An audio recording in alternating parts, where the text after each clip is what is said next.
চাচা নারিকেল কত কইরা? 150 টাকা কইরা মা। এত দাম কে চাচা?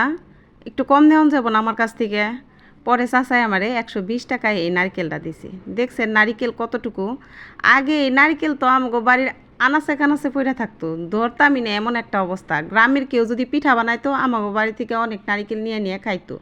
আমাদের বাড়ি বলতে আমরা যখন একত্রে থাকতাম আমার দাদার বাড়ি, তখন এই নারিকেলগুলা আমাদের গ্রামের মানুষের এমনিতেই দেওয়া হইতো। আর এখন আমরা নারিকেল কিনা খাই, চোখেও দেখি না কিনা ছাড়া। শুনতাছি গ্রামের বাড়ি অনেক নারিকেল আছে আমার শ্বশুর বাড়ি, কিন্তু আমি কোনোদিনও যাই আনতে পারি না, খাইও নাই, তাই সবসময় আমি কিনাই খাই। তো কিনা খাই আবার কি এর লিগে, বাপের বাড়ির নারিকেল গাছটা মইরা গেছে গা, এই কারণে বুঝছেন। তো যাই হোক, এই জায়গায় আমি এই জায়গায় নারিকেল কুড়াইছি, এখন আধা কেজি গুড়ি নিলাম, আর ওই যে কুড়ে রাখা নারিকেল আছে না, ওই নারিকেলটাই যাই দিলাম। নারিকেলটা দিতাছি, এখন আপনারা বারে বারে কইতাছেন এই জায়গায় কী রেসিপি দিব, দেখতে থাকেন। তারপরে দিতাছি চিনি। চিনি এই লাল মেজারমেন্ট কাপের 7 কাপ দিছি চিনি। মিষ্টি একটু আমি বেশিই খাই, এই কারণে পিঠা জাতীয় জিনিসের মধ্যে মিষ্টি না হলে ভালো লাগে। আর 6 কাপ দিছি গুঁড়া দুধ, ওই লাল মেজারমেন্ট কাপের। ওইগুলা পুরাটা আপনাকে দেখাই নেই, ভিডিও বড় হয়ে যাবো আর তার জন্য। খালি আজিরা রসের কথা কইতাছি, কি বানামো এখন পর্যন্ত আপনাকে শেয়ারই করলাম না, আস্তে ধীরে কইতাছি। একটু ভালো করে দেখতে থাকেন, অবশ্যই জানতে পারবেন কি রেসিপি এই জায়গায় দিছি। তো যাই হোক, চাইলের গুড়ি সব কিছু একত্রে চিনি গুঁড়া দুধ মিশাইতেছি, কি লিগে জানি প্রত্যেকটা জায়গায় ভালোভাবে গুঁড়া দুধ লাগে।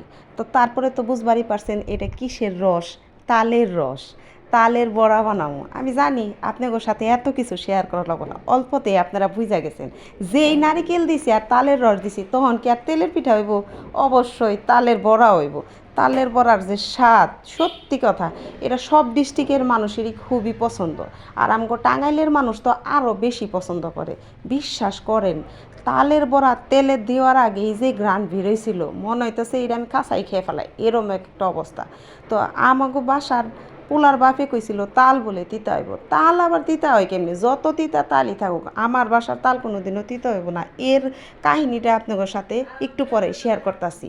তো যাই হোক, ওই যে চিনি যে পর্যন্ত না গলবো খালি মাহাইতেই থাকবেন 20-30 মিনিট। আর ওই যে তেল গরম হইতে হইতে মনে করেন পুরা 5 মিনিট এমনিই যাইব গা। তারপরে আমি এখন একটু একটু করে চামচের সাহায্যে দিতেছি, হাতের সাহায্যেও আপনাকে দেখাই দিমুনি। আমি চামচের সাহায্যে দিতেছি কেনিকার, অনেকে দেখা যায় যে আধে দিতে বিরক্ত বোধ করে, এই কারণে আমি চামচ দেয়া দেখাই দিলাম। এটাতে 1 চামচ যদি দিবার চান না, তেল ছিটাইব, বুঝছেন, এই কারণে 2টা চামচের সাহায্যে আমি নিতেছি। আর প্রথমে একটু অল্প দিছি, যদি কাঁচা থাকে। আবার আমি যে রেসিপি আপনাকে অনেকে শেয়ার করলাম, তালের বড়া কোনো দিন কাঁচা থাকবো না, এইটা গ্যারান্টি। একবার আমার রেসিপিটা ফলো করে বানিয়ে দেখেন, যদি কাঁচা থাকে তারপরে আপনারা কমেন্টে জানাইন, আমি আবার তার সমাধানও আপনাকে দিয়ে দিমনি। যাই হোক, সমাধান সহকারেই দিয়ে দিছি। এই জায়গায় দেখেন, এই যে ভাজা আমার একটু একটু করে হইতেছে, আর তেলের মধ্যে আরও দিতেছি। এখন পরে একটু বেশি করেই দিছি, এখন তো আর কোনো রিস্ক নেই, জানা কথাই রিস্ক নেই। তাও একটু আপনারা প্রথমে দিবার গেলে অল্পই দিন, যদি কাঁচা থাকে তেলে একটু তালের রস বেশি দিবেন, জানি একটু পাতলার পরিমাণটা কম হয়, এই আর কি, বুঝছেন। তো যাই হোক, এখন আমি নামাইতেই আছি। ওই যে একটু আগে কইলাম না আপনাকে আগে, যে তাল আবার তিতা থাকে কেমনে, আমি তো তালাই নেই, সাথে সাথে হালকা একটু ভাপ দিই, ভাপ দেওয়ার পরে 2-3 ঘন্টা জরান দেই। তো ওই যে তালের ভিতরে যে তিতা তো ভাবটা না, ওটা বেরিয়ে যায়।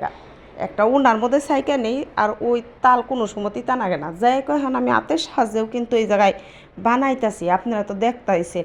আর আমি এখন পর্যন্ত আপনাকে ব্যাঙে এখনও দেখাই নেই, ভিডিওর লাস্টে কিন্তু অবশ্যই ব্যাঙে দেখামু তালের বড়ার ভিতরে কি অবস্থা। বিশ্বাস করেন, এই তালের বড়া যখন বাছছিলাম, এত গ্রান বেড়াইছিল চতুর্দিকে, বাসার নিচে থেকে সবাই বলছে যে কি বানাইতাছি, বাসায় এত বাসনা বেরোইছে।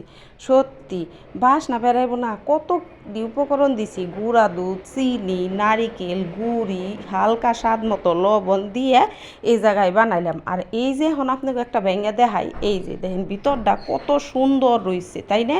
সত্যি অনেক সুন্দর সুস্বাদ হয়েছে। আর আমিও খেয়ে দেখলাম, কি যে মজা। আর বেশি কথা কইয়া পারুম না, কারণ এত মজা হয়েছে, এত কথা কইলে খামু কেমনে। তা আপনারা রেসিপিটা দেখে তাড়াতাড়ি বানিয়ে ফেলান। আজকের ব্লগ এই পর্যন্ত, টাটা, আল্লাহ হাফেজ, আসসালামু আলাইকুম।